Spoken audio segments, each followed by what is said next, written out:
Tulad ng Fiesta Republica sa Malolos City, concert at the park sa Luneta, workshop and concert ng Pihakto Malolos, taunang simbang gabi sa DYCI, taunang serenata, alay kay Santa Cecilia, mga banal na pagdiriwang ng misa sa Diocese ng Malolos, at simbahan ni San Martin of Tours.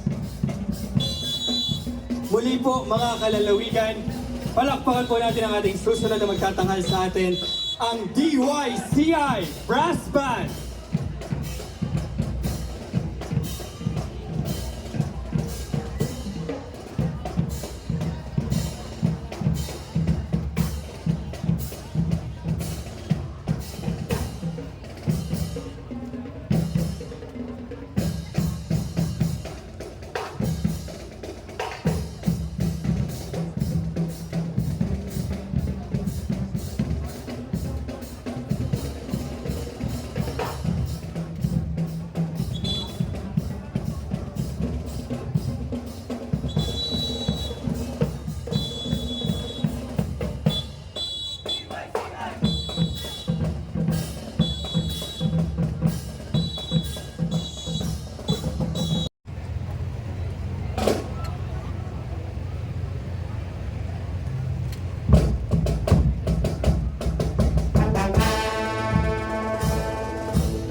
Pinapanatili po natin ang malugod na pag-aanyaya. Nasaksiyan po natin ang mga susunod na mga pangyayari sapagkat nakapananabik ang fireworks display. Ito po ang kauna-unang pagkakataon na sa pagbubukas ng Singkaban Fiesta ay nadagdag ang paligsahan sa pagpapasyo at pagtugtog ng banda ng mga musiko.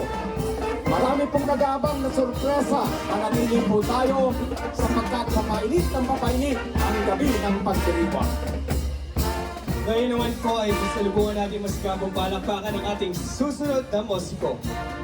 Noong ika-19 ng Abril sa 1985, ang susunod na banda po ay naitatag ni Maestro Bienvenido Matias o mas kilala ng lahat na Kabien. Kasama ni Kabien